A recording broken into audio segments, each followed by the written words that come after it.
क्या एक मासूम बच्ची की चीख इस शहर की शोर में दब गई? मतलब दिल्ली जैसा शहर जिसमें लोग अपने सपने लेके आते हैं, अपने सपनों को पूरा करने के लिए सोचते हैं, उस शहर में दरिंदगी हो जाना किसी के साथ बहुत दुख देता है। और चर्चा का विषय होता है कि मतलब देश की राजधानी में ऐसे कैसे हो सकता है। तो मतलब सेफ्टी कहाँ है, देश की राजधानी में, देश के बाहर कहीं नहीं। तो ये चीज़ देखना पड़ेगा। एक लड़की थी 11 साल की, गुब्बारे बेचने वाली, जो कि आपने देखा ही होगा कि आप जब रोड के किनारे रुकते हैं या ट्रैफिक लाइट्स पे रुकते हैं तो आपको कुछ बच्चे दिखाई देते हैं। कोई कुछ बेच रहा होता है, कोई कुछ बेच रहा होता है, कोई आपकी कार वॉश कर रहा था। बहुत तरीके के बच्चे होते हैं। उनमें से एक बच्ची थी मात्र 11 साल की। वो अपने पेट का पालन करने के लिए, अपनी फैमिली को सपोर्ट करने के लिए, क्योंकि उसकी फैमिली भी फुटपाथ पर रहती थी तो उनको काम करना पड़ता है उन बच्चों को। तो उसको काम करने के लिए वो बच्ची गुब्बारे के जो वो थे, गुब्बारों को सेल करती थी। थोड़े बहुत पैसे 100-200 रुपये जो थे वो कमाती थी खुद का और अपने परिवार के पेट के लिए। इतनी धूप में, इतनी गर्मी में इस टाइम पे जाके उन बैलून्स को सेल्स करती थी। जो लड़की थी वो छतरपुर जो बस स्टैंड है वहाँ पर अधिकतर दिखती थी हमें बैलून सेल करते हुए, उस जगह पर रहती थी। तो उस दिन बहुत ज़्यादा धूप थी, जिसके कारण ये बच्ची वहाँ पे मतलब गुब्बारे बेचते बेचते सो गई। दिन था 23 मई 2026। मतलब वो बच्ची गुब्बारे बेचते बेचते थक गई, सो गई, क्योंकि इतनी ज़्यादा धूप थी जिस कारण कोई भी इंसान थक सकता है। क्योंकि हम और आप तो ऐसे बहुत लोग हैं जो इस धूप में निकल भी नहीं सकते, पर वो बच्ची अपने पेट के लिए ये सब करती थी। तो वो बच्ची सो गई और उसकी सबसे बड़ी गलती यही हो गई कि वो फुटपाथ पे अकेले सो गई। तभी एक बबलू नाम का बंदा, जो कि कैब ड्राइवर, उम्र 29 साल, उस दरिंदे की नज़र उस बच्ची पे पड़ गई। मतलब ये समझ सकते हो आप, ऐसी दरिंदगी की हद हो चुकी है दुनिया में कि एक 11 साल की बच्ची, जिसको ना तो अभी दुनिया की दारी का कुछ पता ना कुछ पता, बस उसे क्या पता है, मेरे को ये आज 10-20 गुब्बारे सेल करने हैं, उससे मेरे को 100-200 रुपये कमाने हैं और अपना पेट भरना और अपने परिवार के लिए भी कुछ करना है।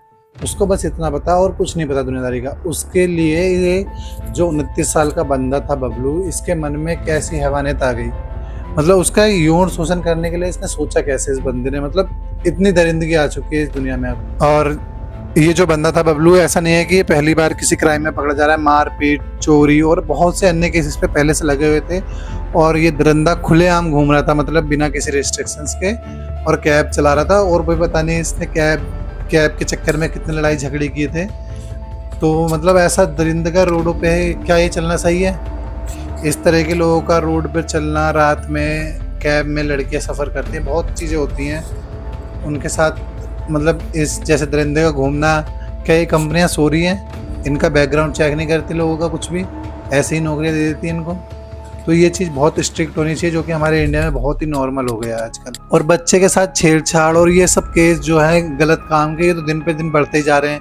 आप डेली सुनते होगे, आज यहाँ पे कांड हो गया, कल वहाँ पे कांड हो गया। इसलिए हमें रिस्ट्रिक्शन बनानी पड़ेंगी, ना चाहते हुए भी हमें ऐसा एक कानून लाना पड़ेगा जिसमें जो ये इस तरह के दरिंदगे होते हैं बबलू जैसे, ये डरें, चीज़ों से डरें, करने से पहले सोचें लाख बार। तो ये जो बबलू था, अपने गाड़ी को फुटपाथ के साइड में रोका, इधर उधर देखा कि कोई है तो नहीं, और इसने उस सोती हुई बच्ची को अपने गाड़ी में सुला दिया, आराम से उठा के, मतलब अपनी गाड़ी में रख दिया। और अपनी गाड़ी से दूर, मतलब छतरपुर से दूर, जहाँ पे मतलब लोग ना घूमते हों, ऐसी खुली जगह ना हो जहाँ पे चहल पहल हो, उससे दूर फरीदाबाद में ले गया और वहाँ ले जाके इस बच्ची को उठाया और इसके साथ बहुत गलत काम किया। एक बार नहीं, 2 बार कम से कम। तो ये बहुत गलत चीज़ें हैं।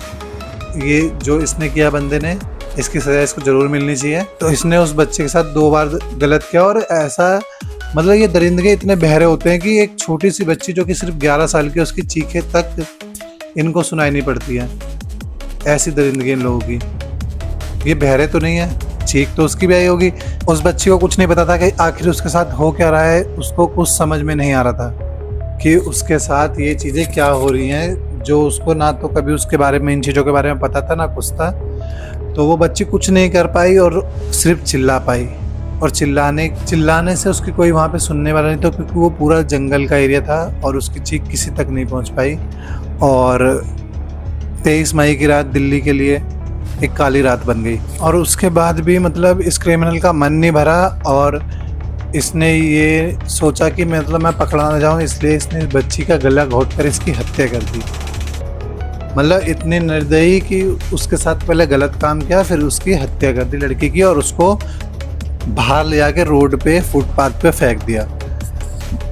तब की इतनी रात उसके माँ बाप ने ढूंढा, फुटपाथ पे नहीं मिली, तो सुबह 6 बजे वो पास के पुलिस चौकी गए और उसकी कंप्लेन की गुम होने की कि हमारी लड़की कल से गुम है। पर उसको और पुलिस वालों को नहीं पता था ये बच्ची मात्र 11 साल की ना तो गुम है ना ही अपहरण है, ये एक दरिंदगी के साथ फंस चुकी है और अब इस दुनिया में भी नहीं है। तो ये चीज़ें हुई और इसके बाद पुलिस ने तुरंत एक्शन लिया। और ऐसा नहीं है पुलिस ने एक्शन नहीं लिया, तुरंत एक्शन लिया और सिर्फ 4 घंटे में इस मुजरिम को पकड़ा। सबसे पहले पुलिस ने CCTV कैमरेज चेक किए, उसकी मदद से वहाँ तक पहुँचे। लड़की को भी मतलब जो उसकी डेड बॉडी थी उसको भी मतलब परिवार को सौंपा, पोस्टमार्टम के लिए भेजा और इस बंदे को पकड़ लिया। जब इस बंदे को पकड़ लिया, ये 29 साल का बंदा, इसका हाफ इनकाउंटर हुआ, मतलब पैर में जो है पुलिस वालों ने इसकी गोली मारी। तो ये वहाँ पे बहुत तेज चिल्ला रहा था, आई माँ, मतलब इस तरीके की बातें कर रहा था और चिल्लाने की कोशिश कर रहा था, मुझे इतना कष्ट न दिया जाए, ये ऐसे चिल्ला रहा था। पर क्या तूने सोचा था उसको कष्ट देने से पहले? हैं, क्या तू बहरा था उस टाइम पे जब वो बच्ची भी चिल्लाई होगी, चीखी होगी? उस टाइम क्या तू बहरा बन गया था? हैं, अपना मतलब दर्द तेरे को दिखाई दे रहा और उसका दर्द नहीं दिखाई दे रहा? तो ये पुलिस ने उसको पकड़ा भी और उसके पहले के केसेस भी थे तो वो भी ओपन हुए। और कस्टडी में होने के बाद उसने अपने मुंह से इस चीज़ को कबूला कि हाँ उसने उस 11 साल की बच्ची के साथ इतना गलत काम किया है। उस मासूम बच्ची के साथ इसने ना सिर्फ दरिंदगी की बल्कि उसकी ज़िंदगी भी छीन ली।